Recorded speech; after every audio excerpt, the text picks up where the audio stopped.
علیہ وسلم کے ان معجزات کا تفصیلی تذکرہ کریں گے جو نہ صرف حضرت حلیمہ سعدیہ رضی اللہ تعالی عنہا نے اپنی آنکھوں سے ملاحظہ فرمائے، بلکہ باقی لوگوں نے بھی آپ صلی اللہ علیہ وآلہ وسلم کے ان معجزات اور برکات کا نظارہ کیا جو اللہ تعالیٰ نے حضرت حلیمہ سعدیہ رضی اللہ تعالی عنہا کے گھرانے پر نازل فرمائیں۔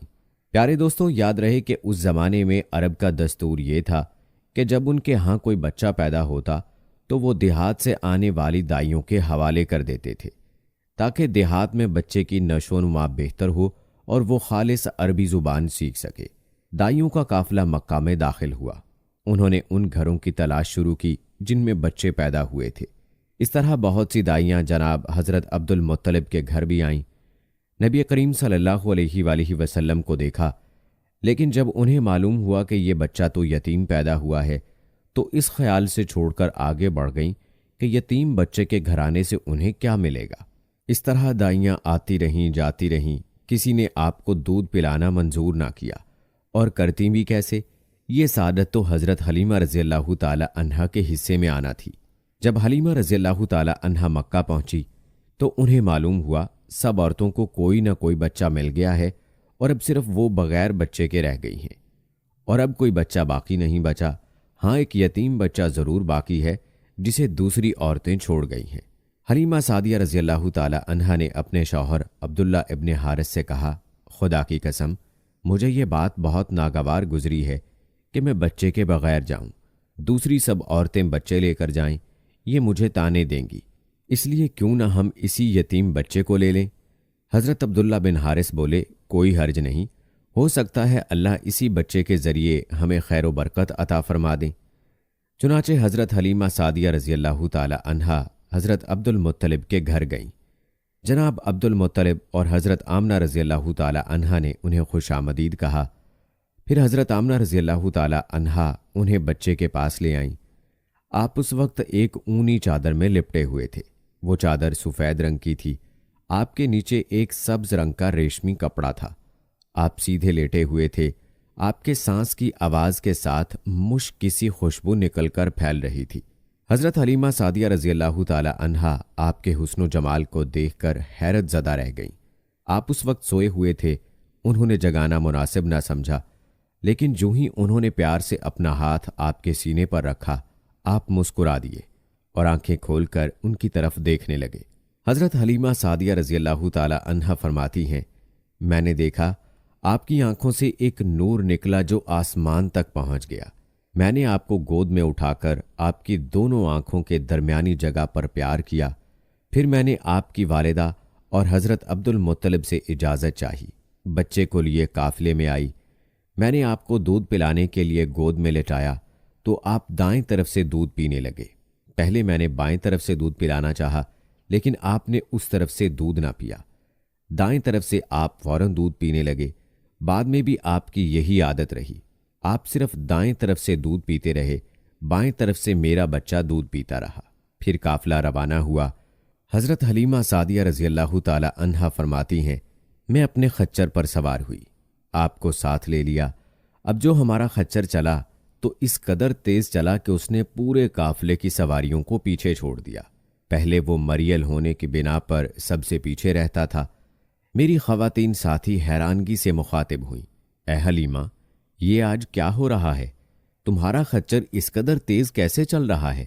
کیا یہ وہی خچر ہے جس پر تم آئی تھی اور جس کے لیے ایک ایک قدم اٹھانا مشکل تھا؟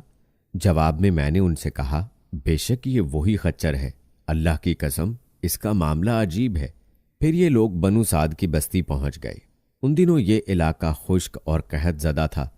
حضرت حلیمہ سعدیہ رضی اللہ تعالی عنہا فرماتی ہیں، اس شام جب ہماری بکریاں چر کر واپس آئیں تو ان کے تھن دودھ سے بھرے تھے، جبکہ اس سے پہلے ایسا نہیں تھا۔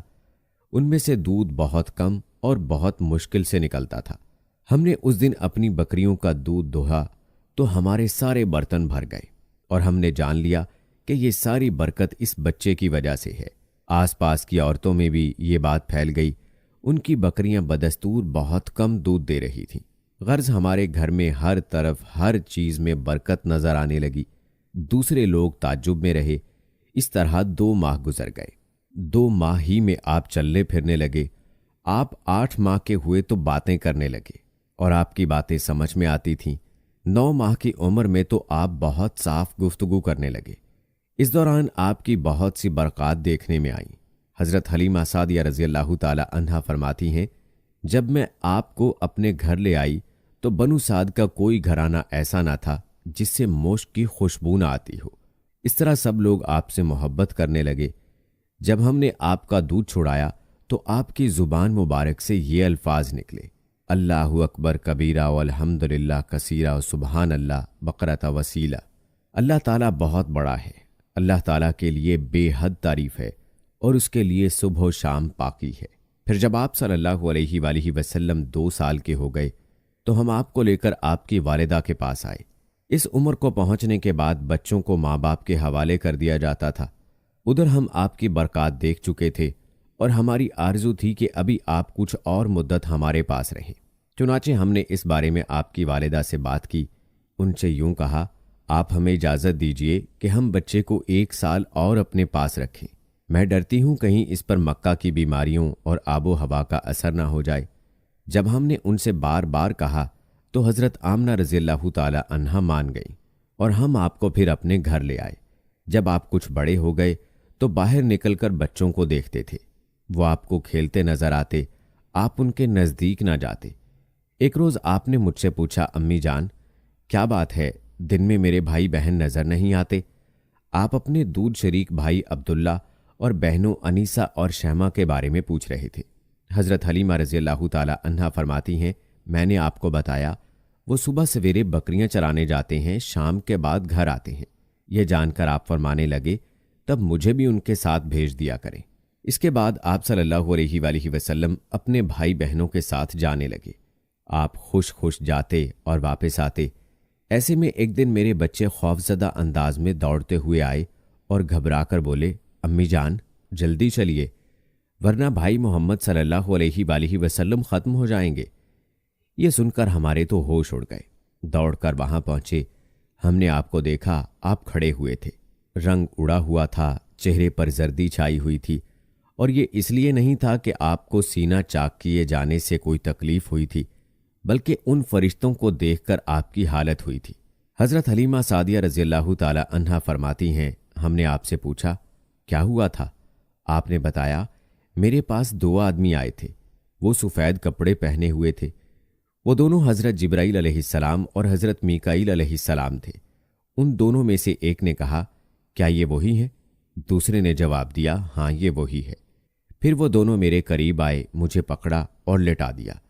اس کے بعد انہوں نے میرا پیٹ چاک کیا اور اس میں سے کوئی چیز تلاش کرنے لگے۔ آخر انہیں وہ چیز مل گئی اور انہوں نے اسے باہر نکال کر پھینک دیا۔ میں نہیں جانتا وہ کیا چیز تھی۔ اس چیز کے بارے میں دوسری روایات میں یہ وضاحت ملتی ہے کہ وہ سیاہ رنگ کا ایک دانہ سا تھا۔ یہ انسان کے جسم میں شیطان کا گھر ہوتا ہے اور شیطان انسان کے بدن میں یہیں سے اثر ڈالتا ہے۔ حضرت حلیمہ سعدیہ رضی اللہ تعالی عنہا فرماتی ہیں، پھر ہم آپ کو گھر لے آئے۔ اس وقت میرے شوہر عبداللہ بن حارث نے مجھ سے کہا، حلیمہ مجھے ڈر ہے کہیں اس بچے کو کوئی نقصان نہ پہنچ جائے، اس لیے اسے اس کے گھر والوں کے پاس پہنچا دو۔ میں نے کہا ٹھیک ہے۔ پھر ہم آپ کو لے کر مکہ کی طرف روانہ ہوئے۔ جب میں مکہ کے بالائی علاقے میں پہنچی تو آپ اچانک غائب ہو گئے۔ میں حواس باختہ ہو گئی۔ حضرت حلیمہ سعدیہ رضی اللہ تعالی عنہا فرماتی ہیں، میں پریشانی کی حالت میں مکہ پہنچی۔ آپ صلی اللہ علیہ وآلہ وسلم کے دادا حضرت عبد المطلب کے پاس پہنچتے ہی میں نے کہا، میں آج رات محمد کو لے کر آ رہی تھی۔ جب میں بالائی علاقے میں پہنچی تو وہ اچانک کہیں گم ہو گئے۔ اب خدا کی قسم میں نہیں جانتی وہ کہاں ہیں۔ حضرت عبد المطلب یہ سن کر فوراً کعبہ کے پاس کھڑے ہو گئے۔ انہوں نے آپ کے مل جانے کے لیے دعا کی، پھر آپ کی تلاش میں روانہ ہوئے۔ ان کے ساتھ ورقہ بن نوفل بھی تھے۔ غرض دونوں تلاش کرتے کرتے تہامہ کی وادی میں پہنچے۔ ایک درخت کے نیچے انہیں ایک لڑکا کھڑا نظر آیا۔ اس درخت کی شاخیں بہت گھنی تھیں۔ حضرت عبد المطلب نے پوچھا، لڑکے تم کون ہو؟ حضور صلی اللہ علیہ وآلہ وسلم چونکہ اس وقت تک قد نکال چکے تھے، اس لیے حضرت عبد المطلب پہچان نہ سکے۔ آپ کا قد تیزی سے بڑھ رہا تھا۔ جواب میں آپ نے فرمایا، میں محمد بن عبداللہ بن عبد المطلب ہوں۔ یہ سن کر حضرت عبد المطلب بولے، تم پر میری جان قربان،